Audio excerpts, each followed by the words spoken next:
자, 앞에서 우리는 이제 그 블록체인에 대한 이제 여러분들한테 쭉 설명을 드렸습니다. 그래서 이제 금융산업 역시도 이렇게 이제 그 우리 그 핀테크를 통한 여러 가지 그 환경이 금융 서비스도 하나의 그 4차 산업에서 이제 중요한 메커니즘을 가져가듯이 우리는 이제 빅데이터에 대한 이제 전반적인 우리가 그 산업 구조와 그 다음에 생태 그리고 이제 빅데이터를 통한 이런 경영 체계는 어떻게 이루어지는지도 궁금하지 않습니까? 그래서 여러분들한테 이제 빅데이터에 대한 이제 좀 더 이제 체계적인 부분을 여러분들 좀 소개를 드리도록 하겠습니다. 자, 빅데이터는 우리가 이제 일반적으로 여러분들이 이제 많이 알고 계시듯이 빅데이터 시장 자체는 우리가 이제 그 빅데이터라는 그런 이제 규조, 그러니까 그 규모를 통해 대규모의 데이터를 생성해서 이제 만들어내는 그 용어입니다. 그래서 빅데이터는 많은 데이터를 어떻게 관리할 것인가. 예전에 우리가 데이터베이스라는 말은 참 많이 들었었잖아요. 그래서 우리는 이제 데이터베이스를 통해서 그동안 많은 데이터를 우리는 관리하면서 또 데이터베이스를 통해서 우리는 UI를 통해서 여러 가지 운용 서비스에 대한 부분을 많이 이제 우리는 쓰고 있습니다. 근데 이제 이런 그 데이터들이 너무 많이 생성이 되고 또 여러 데이터베이스들을 또 묶을 수 있는 하나의 전체적인 이제 슈퍼 데이터베이스가 필요한 거죠. 그래서 이제 사실은 빅데이터라는 그런 용어가 생겼고요. 대규모 데이터를 모아둘 수 있는 공간. 따라서 이런 모든 데이터들이 빅데이터를 통한 여러 가지 그 폭발적인 데이터를 관리할 수 있는 데이터 양을 모두 하나로 이제 어우를 수 있는 부분을 빅데이터 이렇게 이야기하고 있는 것입니다. 빅데이터는 우리가 이제 기존의 데이터와 이제 다르게 양과 속도 이런 데 다양성에 대한 이제 초점을 맞춰서 이제 가는 걸 이야기해요. 자, 빅데이터는 그러면 우리가 그 단순하게 많은 데이터만 저장하면 될까요? 그건 아니죠. 실질적으로 이제 빅데이터가 이루어지려면 시스템, 서비스, 플랫폼 이런 모든 매체가 다 같이 그 보조를 맞춰야 됩니다. 그래서 그런 빅데이터를 구성하고 빅데이터가 이루어지려면 또 통신망도 거기에 맞게끔 또 속도가 나와야 돼요. 그런 여러 가지 요소가 따라줘야 되는 상황이고 그만큼 이런 이제 모든 요소들이 서로 연계가 돼서 이런 그 비정형 데이터와 정형화되어 있는 데이터들을 대량 서비스를 통한 이런 가치 창출을 만들어낼 수 있는 분석 기술을 갖다 만드는 걸 빅데이터라고 얘기합니다. 따라서 이런 빅데이터는 그동안 이제 기존의 관리 분석 체계로 이제 감당할 수 없을 정도의 그 거대한 데이터를 가치 창출을 이제 우리가 통해서 기존 데이터를 하나의 우리가 그 많은 그 데이터 형식에 이제 그 구분하지 않고요. 생성된 데이터를 최대한 빨리 많은 데이터를 분석하고 그 데이터 분석 결과를 대용량으로 이제 얻을 수 있는 그런 공간을 빅데이터라고 이제 이야기하는 것이죠. 자, 우리는 이제 데이터 그 발전 그 추이를 보게 되면 제일 먼저 우리는 이제 파일 관리 시스템이라는 것도 처음 우리는 많이 써봤습니다. 그리고 그 FMS라고 해서 주요 이제 데이터를 저장하는 그런 이제 시스템적인 그런 측면에서 우리는 이제 쓰다가 우리한테 이제 우리가 DBMS라는 이제 우리는 서비스를 우리 이제 그 접하게 됩니다. 그래서 데이터베이스 매니지먼트 시스템이라고 해서 다양한 거래 데이터를 갖다 통합적으로 하는 관리 체계를 우리는 이제 쓰기 시작했고요. 거기에 좀 더 나가서 데이터 모델링을 통한 데이터의 중복성을 없애고 일관성 있는 그런 유지보수 체계로 이제 변화를 가져가는 거예요. 그리고 나서 데이터 웨어하우스를 통해서 모든 데이터베이스들의 그런 시간, 업무, 시간적인 요소, 여러 가지 그 차별성에 대한 부분을 거기에 이제 가미를 시킨 부분들까지 데이터 웨어하우스를 통해서 이제 개발을 진행했습니다. 그러다 보니 실제로 이제 많은 데이터를 어떻게 정보를 가져갈 건지 그런 이제 고민에 빠지기 시작했죠. 그래서 그때 만들어낸 것이 데이터 마이닝입니다. 그래서 많은 데이터들을 더 추출하고 데이터를 수집하고 관리하고 그 데이터를 필요할 때 찾아 쓸 수 있는 구조를 만들어낸 구조를 데이터 마이닝 체계라고 하고요. 그걸 통해서 우리는 진화된 기업이 진화된 수준의 높은 정보화 체계를 갖다 거기다가 실어서 가는 구조까지 우리는 인식시켜서 가고 있는 걸 갖다가 빅데이터라고 얘기하는 겁니다. 자, 따라서 빅데이터에 관심을 갖기 시작한 것은 사실 우리가 얼마 안 됩니다. 우리는 2000년대 중반에 들어와서 빅데이터라는 걸 우리는 생각을 하기 시작했어요. 그래서 실질적으로 우리는 이제 많은 그동안의 그 아마존과 구글 같은 이런 인터넷상에서 어마어마하게 많은 데이터를 갖다 관리해주는 이런 그 기업들이 있었기 때문에 사실은 불편함 없이 우리는 생활을 했습니다. 그러나 이제 실질적으로 이런 이제 구글 클라우드 같은 이런 이제 빅테이블 같은 이런 여러 그 데이터베이스를 관리해주는 이런 이제 서비스들이 생겨나면서 실질적인 이런 이제 그 클라우드 환경의 빅데이터 서비스들이 이제 많이 자리를 잡아가고 있는 걸 우리는 이제 경험을 하고 있는 것이죠. 더군다나 거기에 이제 하나 더 우리는 오픈 데이터를 통한 여러 가지 서비스들을 많이 우리는 이제 만들어서 가고 있고요. 정부에서 이제 정부 3.0 정책에 따라서 이제 공공 데이터 포털에 의해서 오픈 데이터를 이제 우리는 많이 생성해서 데이터를 불러다 쓰고 실질적으로 이제 우리는 거기에 대한 여러 가지 서비스를 우리 이제 생활에서 많이 우리는 이제 경험하고 있는 것이죠. 따라서 오픈 데이터는 특정 비즈니스 영역의 데이터 생태계에 있는 오픈 데이터와 이제 융합되면서 새로운 관점의 데이터 생태계를 또 만들어내는 것을 이야기를 해요. 따라서 빅데이터는 오픈 데이터를 활용하기 위해서 정보를 수집하고 분석하는 그런 이제 개념을 우리는 통틀어서 이야기하는 것을 이야기합니다. 따라서 이런 여러 가지 통찰력, 그다음에 행동, 이런 그 여러 가지 우리가 가지고 있는 그 자료들에 대한 부분들을 총괄적으로 우리가 생태계에 대한 모든 그 데이터를 수집하고 수집된 데이터를 관리해주는 체계를 만들어서 가는 것을 우리는 빅데이터라는 요소에 들어가서 우리는 이제 이야기하고 있고요. 빅데이터의 그 특징 세 가지를 놓고 보면 가장 큰 거는 이제 규모입니다. 예, 가장 큰 거는 어떤 데이터가 얼마나 큰 데이터가 들어오더라도 다 관리해 줄 수 있고 그 다음에 그 속도예요. 예, 그만큼 많은 데이터가 들어와도 속도적인 측면에서 이제 커버가 돼야 되고요. 그리고 어떤 데이터가 들어오더라도 다 관리할 수 있는 체계를 만드는 것이 빅데이터의 3요소. 예, 그렇게 이제 우리는 구분짓고 있는 것입니다. 따라서 이런 이제 빅데이터는 규모나 속도나 다양성, 그리고 이제 정확성, 그다음에 가치, 그리고 시각성 이런 여러 가지 기술들에 대한 어떤 변화추이와 이런 서비스 차별을 두지 않는다는 것이죠. 어떤 데이터든 다 관리해 줄 수 있는 그런 이제 캐파를 가지고 있는 게 이제 빅데이터의 그 특징으로 보고 있고요. 그다음에 이런 이제 그 규모 면에서 보게 되면 우리는 이제 빅데이터를 통해서 뭐 우리는 일반적인 범위를 보기엔 뭐 수십 테라바이트 정도 아니면 뭐 페타바이트 정도의 그 웬만한 데이터들은 다 처리할 수 있는 능력을 가진 이런 이제 양의 어마어마한 규모의 그 데이터를 관리할 수 있는 장점을 가지고 있는 것을 이야기합니다.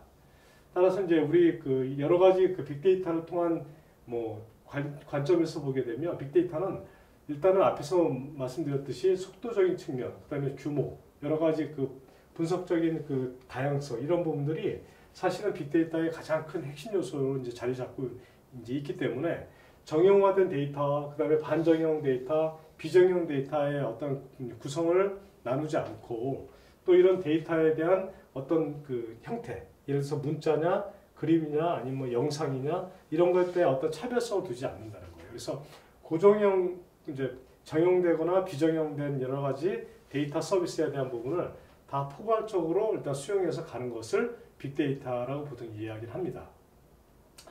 따라서 우리는 이제 빅데이터의 그 이제 시장 그 연도별 추이를 보게 되면 1960년대 넘어서 이제 쭉 우리가 이제 그 컴퓨터 시대로 이제 접목이 되면서 1980년대에 들어오면서 사실은 메인 프레임에 우리는 어떤 이제 기초를 이제 안고 들어가고 있었거든요.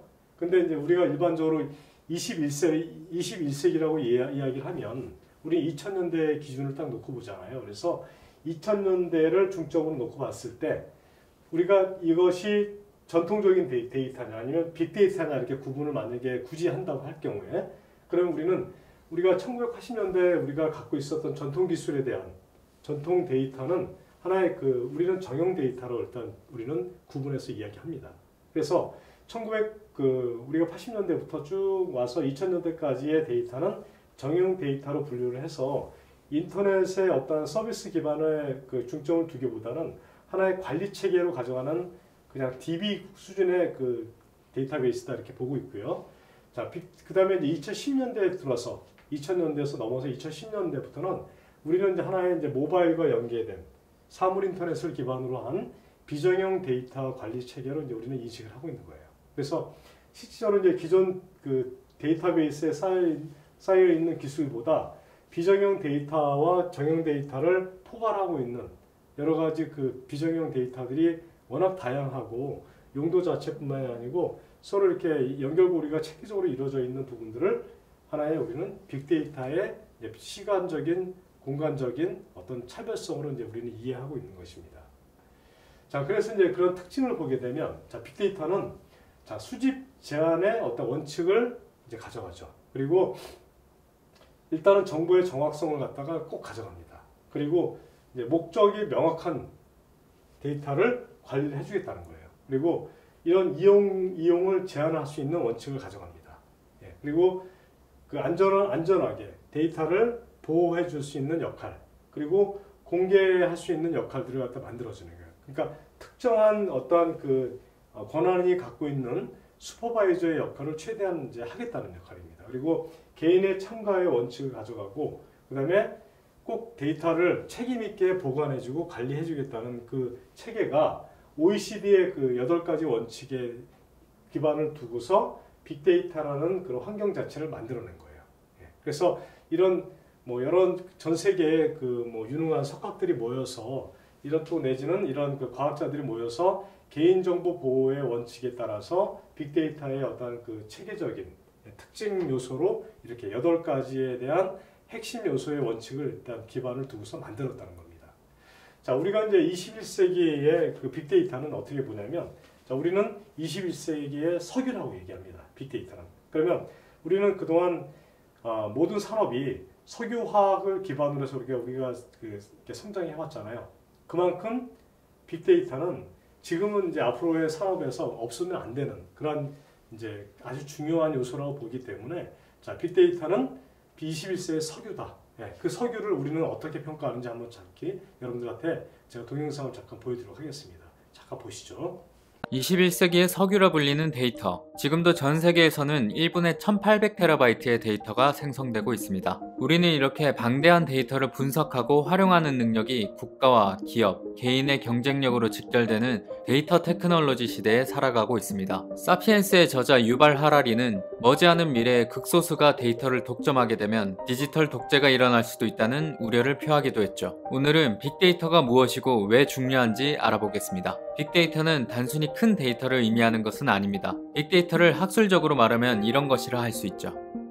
간단히 말하면 다양한 데이터를 수집하고 분석해서 새로운 지식과 가치를 만들어내는 것을 빅데이터 패러다임이라 할 수 있습니다. 빅데이터의 특징은 3V로 표현할 수 있습니다. 첫 번째는 데이터의 양이 많다는 것을 의미하는 볼륨, 두 번째는 데이터의 종류가 많다는 것을 의미하는 버라이어티, 세 번째는 데이터의 생성과 유통, 이용 속도가 빠르다는 것을 의미하는 벨로시티. 이 세 가지를 기본으로 데이터의 신뢰 수준을 의미하는 베라시티, 가치를 의미하는 밸류, 복잡성을 뜻하는 컴플렉시티 등을 빅데이터의 특징으로 꼽기도 합니다. 많은 양의 다양한 데이터를 빠르고 바르게 분석하는 것이 빅데이터의 핵심이라 할 수 있습니다. 빅데이터는 크게 5단계를 통해 활용됩니다. 첫 단계는 러 데이터를 수집하는 것입니다. 페이스북, 트위터 같은 SNS의 텍스트 데이터, 지하철, 버스 사용자의 실시간 사용 데이터를 수집하는 로그 데이터, 영상을 분석하기 위한 시각 데이터, 소리를 분석하는 음성 데이터, IoT 센서를 통해 발생한 데이터 등 다양한 데이터를 수집하여 활용할 수 있습니다. 우리를 둘러싼 모든 것이 데이터라고 해도 과언이 아닐 것입니다. 두 번째 단계는 필요 없는 데이터를 제외시키고 데이터를 컴퓨터가 이해할 수 있는 구조로 변환하는 등 수집된 데이터를 분석할 수 있도록 정리하는 데이터 전처리 단계입니다. 이 과정을 통해 오류를 줄여 정확도를 높이고 분석에 소요되는 시간을 줄일 수 있는 것이죠. 이 과정을 거치고 나면 분석을 위해 데이터를 저장하는 단계를 거칩니다. 데이터가 소실되지 않도록 하기 위한 단계입니다. 디스켓, CD, 하드디스크, 클라우드 등 데이터 저장 기술의 발전이 오늘날의 빅데이터를 가능하게 만들기도 했습니다. 이 세 단계를 거치고 나면 본격적인 분석에 들어가게 됩니다. 분석에도 여러 가지 방법이 있습니다. 분류 분석, 군집 분석, 연관 분석, 예측 분석 등 다양한 방법을 통해 데이터를 분석하게 되고, 이 과정에서 SPSS, R과 같은 통계 분석 프로그램을 활용하게 됩니다. 같은 데이터를 두고 다른 해석을 내놓을 수도 있는 만큼 데이터를 어떻게 분석하느냐가 데이터의 가치를 결정하게 되죠. 데이터를 잘 이해할 수 있도록 표현하는 데이터 시각화 빅데이터도 아주 중요한 부분입니다. 빅데이터가 우리 시대에 중요한 이유는 객관적 의사결정을 도와준다는 데 있습니다. 구글은 빅데이터 분석을 통해 미국의 독감이 유행할 것을 예측하기도 하고 선거 결과를 예측하기도 합니다. 아마존은 빅데이터를 활용해 추천 상품 서비스를 제공하고 있으며 총 매출의 3분의 1 이상이 이 서비스에서 발생하고 있습니다. 넷플릭스는 하우스 오브 카드를 제작할 때 시청자들이 어떤 배우, 감독, 스토리를 좋아하는지를 분석했습니다. 그 결과 넷플릭스 이용자의 85%가 하우스 오브 카드를 시청했죠. 한국과학기술정보연구원은 빅데이터 분석을 통해 소재, 부품, 장비, 위기 대응 10대 품목을 선별해내기도 했습니다. 여러분이 보고 계신 이 영상도 유튜브에 빅데이터 분석을 통한 추천일 가능성이 높습니다. 빅데이터는 인공지능의 학습을 위한 먹이가 되기도 하며 최근에는 인공지능이 스스로 데이터를 분석하고 결과를 도출해내기도 합니다. 데이터 사이언스를 위해서는 컴퓨터 사이언스, 수학, 통계, 물리, 공학, 인지과학, 경영학, 심리학, 인류학 등 다양한 학문이 협력해야 합니다. 혼자서 이 모든 분야를 공부할 수 없으니 다양한 분야 전문가들의 협력이 필수적이죠. 빅데이터를 21세기의 석유라고 부르는 것은 석유를 정제하여 휘발유와 같은 연료를 얻기도 하지만 그 과정에서 화학섬유, 플라스틱 제품, 의약품 원료 등 생각하지 못했던 결과물들을 얻을 수 있었던 것처럼 데이터도 그 자체로는 큰 의미를 가지지 않지만 여러 과정을 통해 정제되고 분석되면서 우리가 예상할 수 있었던 것뿐만 아니라 우리가 상상하지 못했던 것까지 발견할 수 있다는 점 때문입니다. 최근 2년간 만들어진 데이터의 양이 그 이전 인류 역사 동안 만들어진 데이터보다 많다고 하니 석유처럼 뿜어져 나오는 데이터를 잘 활용하는 것이 중요할 것 같네요. 네, 여러분 제가 앞에서 이제 빅데이터에 대해서 이제 처음에 이제 영상 틀어드리기 전에 일단 21세기의 석유라는 말에 대해서 여러분들 좀 이제 공감이 가시죠? 네.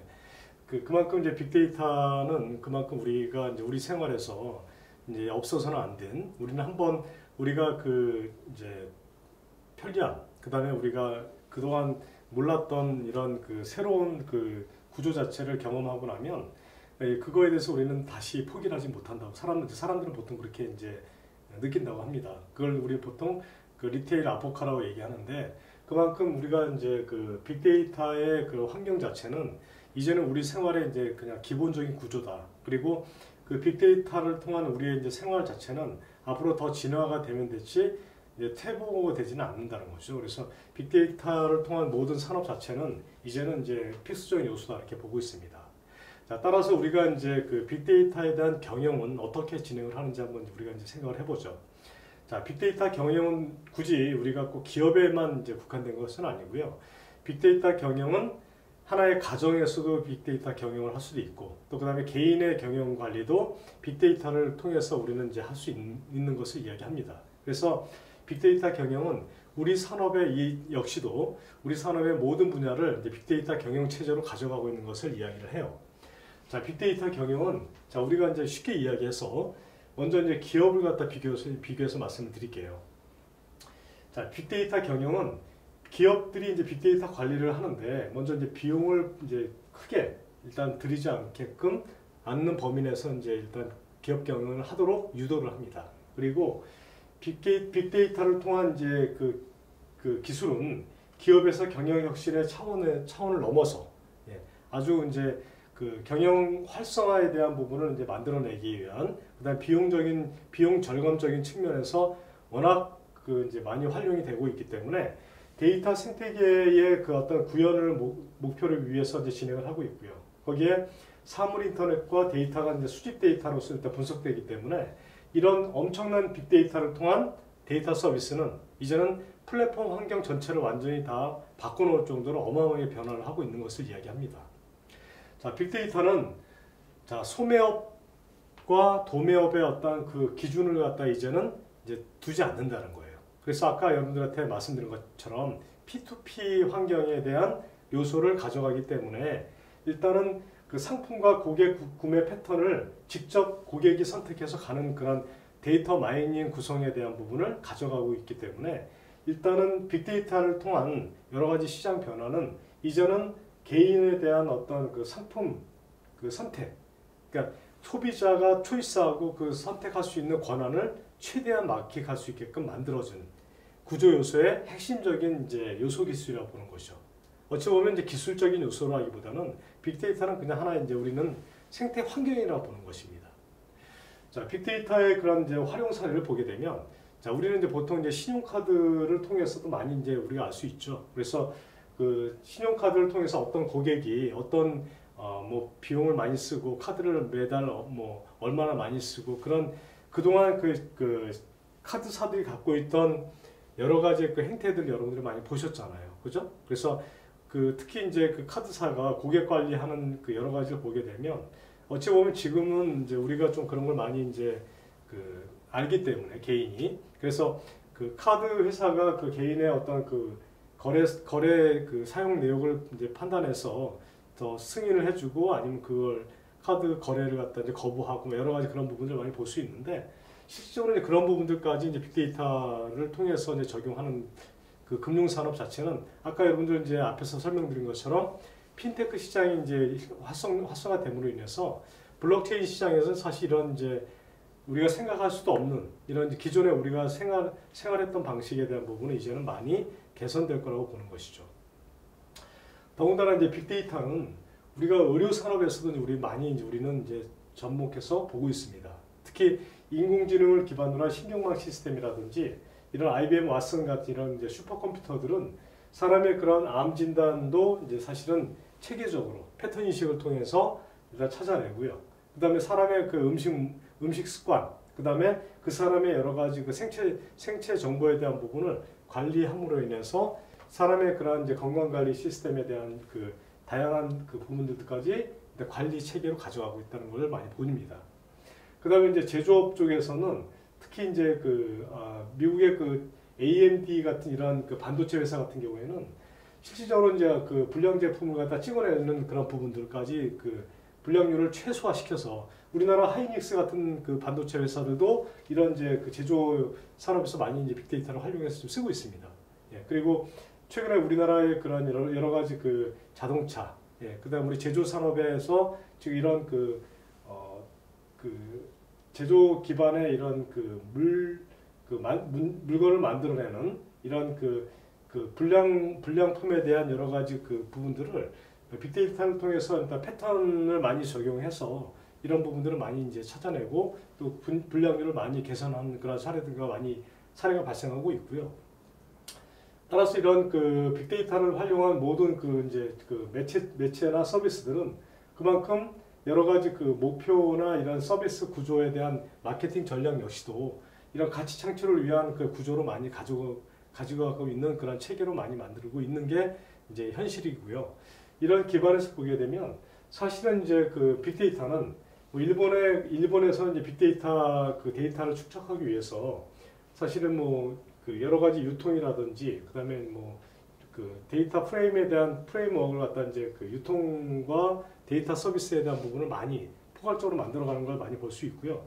특히 미국의 경영 컨설팅 회사인 그 맥킨지 같은 경우에는 실질적으로 이제 헬스케어나 여러 우리 그 공공에서 이제 쓰고 있는 그 우리 건강관리 시스템들 있지 않습니까? 위치 데이터라든지 그 빅데이터에 관련된 이런 모든 정보 데이터를 관리하면서 이 구조 자체에 대한 부분을 많이 활용하고 있는 부분들을 많이 쓰고 있는 그런 구조로 많이 이제 가져가고 있고요. 자, 그래서 이제 그 빅데이터 기반의 비즈니스 모델은 실질적으로 우리가 이런 그 빅데이터 처리 공정과 그다음에 이제 이윤 창출, 그리고 일자리 창출 같은 이런 경제 효과에 대한 부분을 실질적으로 우리가 서비스 활용 측면에서 상당히 많이 우리가 이제 접목해서 가져가고 있고요. 그다음에 이제 빅데이터 기술을 활용한 이제 소셜 데이터 분석과 그 이슈 탐지 그 예측 분석 시스템들 이런 것들이 어찌 보면 우리 그 생활에서 구글과 애플과 아마존 뭐 이런 페이스북, 물론 우리나라 이제 삼성전자도 여기 포함되고 뭐 카카오나 이런 우리나라 포털 회사들도 많이 포함이 됩니다. 근데 이런 이제 관련 사례들을 통해서 모든 환경 자체가 소셜 미디어를 기반으로 한 인터넷 비즈니스 환경으로 이렇게 만들어가고 있기 때문에 빅데이터를 활용한 이런 서비스 매체는 워낙 이제 광범위하고 포괄적인 그런 요소 기술로 가져가고 있다는 거예요. 자, 그럼 이제 빅데이터 기술을 빅데이터 기술은 어떤 것이 있는지 좀 이제 궁금하지 않습니까? 그죠? 그래서 빅데이터 기술에 대한 거는 우리가 한번 영상을 보고서 여러분들 한번 좀 이렇게 보시면 또 한번 여러분들이 많은 걸 또 이렇게 생각이 되실 겁니다. 잠깐 좀 보시고 넘어가도록 하겠습니다. 누구나 이런 경험 한 번씩 있으실 겁니다. 가방 하나 사볼까 생각하고 있는데 어떻게 알고 컴퓨터를 켤 때마다 가방 광고가 뜨고, 집 앞 마트를 지나가면 우유가 떨어진 건 또 어떻게 알고 휴대폰으로 우유 할인 광고 문자가 날아오고, 유튜브에서는 어쩜 그렇게 내 관심사만 쏙쏙 파악해서 관련된 영상을 추천해주는지. 이런 마법 같은 일이 가능해진 이유, 바로 빅데이터 때문입니다. 이미 지금 우리 생활과 산업 전반에 걸쳐 엄청난 영향력을 발휘하고 있으며 앞으로 4차 산업혁명 시대에 더 큰 힘을 발휘할 기술, 빅데이터 산업에 대해 알아보겠습니다. 빅데이터란 디지털 환경에서 생성되는 수치와 문자, 영상 등 모든 데이터가 포함된 대규모 데이터로 말 그대로 빅, 대용량의 정보를 다루는 기술을 말합니다. 특히 스마트폰과 소셜 네트워크가 보급되면서 어마어마한 양의 데이터들이 쏟아져 나오고 있는데, KT경제경영연구소가 2015년에 발표한 자료에 따르면 1분 동안 전 세계에서는 2억여 건의 이메일이 발송되고 있으며 330만여 건의 페이스북 콘텐츠가 공유되고 있고 410만여 건의 구글 검색이 이루어지고 있다고 합니다. 단 1분 동안 말입니다. 빅데이터 산업은 바로 이런 방대한 양의 데이터를 분석해 가치 있는 정보를 추출하고 이를 활용해 새로운 경제적 가치를 창출하는 산업을 말합니다. 막힌 구간을 피해서 빠른 길로 안내하는 티맵 서비스나 나의 관심 상품을 알아서 추천해주는 큐레이션 서비스도 바로 빅데이터를 활용한 기술입니다. 뿐만 아니라 미국 뉴욕과 로스앤젤레스에서는 이 빅데이터 기술을 이용해 언제 어디서 범죄가 일어날 것인지, 누가 재범을 할 것인지를 미리 예측해 범죄율을 20에서 30%나 감소시키기도 했으며, 스웨덴 자동차 회사 볼보는 50만 대 가량의 차가 팔린 뒤에야 알게 됐을 결함을 미리 포착해 수정함으로써 비용을 크게 줄일 수 있었습니다. 또 미국의 한 병원에서는 앞으로 환자들의 진료 정보를 분석해 환자가 미래에 겪을 수 있는 질환이나 증상을 미리 예측해 예방할 수 있는 의료 서비스를 진행하겠다는 계획을 세우기도 했습니다. 이렇게 축적된 데이터를 어떻게 분석하고 활용하느냐에 따라 그 쓰임새가 무궁무진한 빅데이터. 그렇다면 빅데이터와 관련된 직업들은 어떤 것들이 있을까? 먼저 빅데이터 분석가가 있습니다. 디지털 사이언티스트 혹은 데이터 과학자로도 불리는 빅데이터 분석가는 대량의 빅데이터를 관리하고 분석해 그 속에서 트렌드를 읽어 부가가치가 높은 결과물을 산출하는 일을 합니다. 또 데이터를 분석해 사람들의 행동 패턴이나 시장 경제 상황 등을 예측해 더 나은 서비스나 정보를 제공하는 일을 하기도 합니다. 그 대표적인 예로 서울의 올빼미 버스를 들 수 있습니다. 심야 시간에 시민들이 이용한 택시 승하차 위치 데이터 500만 건과 지역별 통화량 데이터 30여 건을 분석해 심야 시간에 가장 많은 사람들이 이용할 수 있는 최적의 노선을 찾아낸 것입니다. 빅데이터 분석가들이 이렇게 빅데이터를 분석할 수 있게 수십 테라 정도의 빅데이터를 수집하고 관리하는 빅데이터 엔지니어도 있습니다. 데이터는 미래의 석유라고도 불리는데, 빅데이터 엔지니어는 이 석유를 빅데이터 분석가나 과학자들에게 잘 가져다 주기 위해 송유관을 설치하고 관리하는 일을 한다고 보면 됩니다. 이 밖에도 수집된 데이터를 바탕으로 플랫폼을 개발하는 빅데이터 개발자부터 데이터를 어디서 어떻게 사용하고 있는지 감시하고 관리하는 데이터 사서, 정보의 홍수 속 무엇을 먹을지 무엇을 볼지 결정하기 힘든 현대인들에게 데이터를 수집한 뒤 그중 그 사람에게 가치 있는 정보만을 필터링하여 가공, 제공하는 전문가, 빅데이터 큐레이터도 있습니다.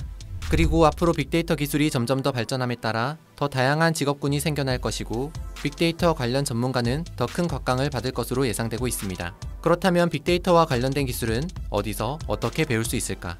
고용노동부와 한국산업인력공단에서 지원하는 직업훈련 사업인 국가인적자원개발 컨소시엄 사업을 통해 무료로 관련 기술을 배울 수 있는 곳들이 있습니다. 국가직업능력표준 중분류 기준 빅데이터와 관련된 훈련을 운영하는 공동훈련센터는 정보기술 분야, 금융보안원, 대전정보문화산업진흥원, 대한상공회의소, 부산정보산업진흥원, 삼성 SDI, 차세대 융합콘텐츠산업협회, 한국소프트웨어 산업협회, 한국정보기술연구원, 한국전기산업진흥원, 한국국토정보공사, 한국지능형 교통체계협회, 한국기상산업기술원, 한국보건복지인력개발원, 한국지능형 사물인터넷협회, 한국통합물류협회, 한국과학기술원, 문화콘텐츠 분야, 한국방송광고진흥공사, 산업환경 분야, 한국환경공단 국가물산업클러스터, 한국상하수도협회, 디자인 분야, 한국디자인진흥원, 스마트 팩토리 분야, 삼보모터스, 기계장치 설치 분야, 한국승강기안전공단, 부동산 분야, 한국프랜차이즈 산업협회, 요업재료 분야, 한국세라믹기술원 등이 있는데, 대한민국 청년이라면 누구나 국가인적자원개발 컨소시엄 사업을 통해 빅데이터 관련 기술을 배울 수 있습니다. 지금까지 미래 ICT 산업을 선도할 4차 산업혁명의 핵심 기술, 빅데이터 산업에 대해 알아봤습니다. 네, 이렇게 이제 빅데이터의 그 플랫폼 기술은 이렇게 다양하게 빅데이터 경영에서 많이 활용이 되고 있고요. 자, 빅데이터의 그 플랫폼 기술을 보게 되면, 자, 플랫폼 서비스를 위한 이제 가장 이제 그 중요한 요소를 보는 거죠. 그러면 이제 빅데이터의 그런 그 저장 공간이라든지 처리 능력, 그 다음에 신뢰성 여러 가지가 다 이제 사실은 중요하지만, 가장 또 어찌 보면 이 플랫폼 기술이 일단 구성이 돼야지만이 이런 이제 빅데이터 서비스를 할 수 있는 이제 구조가 만들어졌다고 보는 겁니다.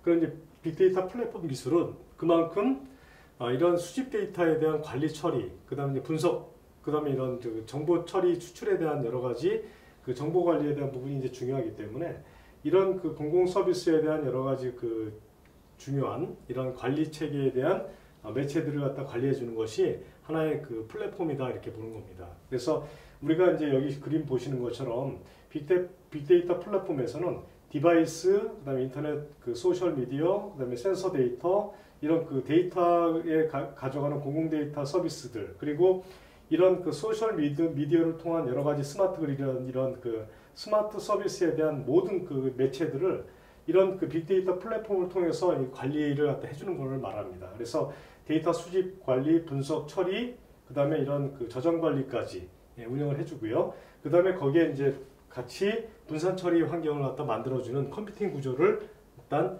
빅데이터 플랫폼으로 이렇게 분류해서 가는 것입니다. 그만큼 이렇게 중요하게 보고 있고요. 따라서 이런 그 빅데이터 플랫폼은 우리가 이제 이런 그 구글이나 이런 클러스터 환경에서 만들어낼 수 있는 여러 가지 엔진들, 검색 엔진들과 우리나라로 얘기하면 이제 네이버나 뭐 다음 같은 이런 그 포털 서비스 업체들이 이런 데이터베이스를 통한 빅데이터 엔진 체계에 대한 부분을 통해서 많은 이제 그 서비스를 활용하고 그다음에 이제 그 영리를 갖다 이제 그 취득하고 있는 걸 보고 있죠. 그리고 고객들은 그 서비스 사업자들이 가지고 있는 모든 많은 그 데이터, 그 축적 데이터를 내가 필요할 때 언제든지 빅데이터를 통해서 불러볼 수 있고 찾아갈 수 있는 여러 가지 데이터, 그리고 개인이 올린 모든 데이터들을 관리해주는 그 매체들을 통해서 관리 체계 운영에 대한 부분을 언제 어디서나 시간의 제한 없이, 공간의 제한 없이 우리가 서비스를 할 수 있는, 받을 수 있는 그런 강점으로 이제 보고 있는 것을 이야기합니다. 자, 우리가 이제 빅데이터 플랫폼을 보게 되면 여러 가지 뭐 이런 이제 플랫폼 요소들이 있어요. 뭐 맥립스라든지 앞에 이제 하드립도 있었고, 그리고 이런 이제 맵리듀스 같은 경우에도 여러 가지 이제 플랫폼 환경을 어떻게 구성하는지를 쭉 그 이제 실행 과정을 나타내고 있고요. 이건 사실 이렇게 뭐 이제 사실은 그 일일이 설명해서 말씀을 안 드리는 건 뭐냐면 플랫폼 환경마다 상황에 따라 다 다르기 때문에 제가 일단 이거는 이런 게 있다는 것 정도만 여러분들 설명을 드리도록 하겠습니다. 자, 그 다음에 이제 빅데이터 플랫폼 환경에서 보게 되면 이런 이제 여러 가지 그 운영을 하는 그 매체들, 그 프레임워크가 어떻게 형성되고, 그 다음에 이제 구성 요소가 어떻게 이제 유지됐으며, 지난 시간에도 여러분들한테 이제 데이터베이스 중에 우리가 그 SQL에 대한 것도 여러분들 말씀드렸잖아요. 관계형 데이터베이스 중에서도 SQL, 스트럭처 쿼리 랭귀지 문을 써서 일단 그 상용 데이터베이스를 갖다 운영하는 방법들. 주로 이게 이제 오라클이죠. 오라클 같은 경우에 SQL을 통해서 RDBMS 운영 체제를 분산화 환경 구성을 통해서 만들어내는 구조들을 많이 이제 활용해서 쓰고 있기 때문에 빅데이터 처리 과정은 어떤 엔진, 어떤 그 과정을 통해서 뭐를 어떻게 쓰느냐도 물론 중요하지만 전체적으로 이제 가장 중요한 거는 데이터 용량에 맞는 데이터를 수집하고 분석하고 가공해서 정보 데이터를 어떻게 추출해서 관리하느냐가 굉장히 중요합니다. 그게 사실은 핵심이에요. 그래서 우리가 빅데이터 처리 과정을 보게 되면 일반적으로 빅데이터 처리 그 관리 체계에 대한 부분들은 빅데이터의 그런 그 여러 그 데이터 속성을 통해서 우리는 데이터를 수집하고 저장하고 분석하는 표현에 대한 그런 과정들을 관리 체계로 만들어가는 것이 상당히 중요하다고 우리는 이제 평가하고 있는 것입니다.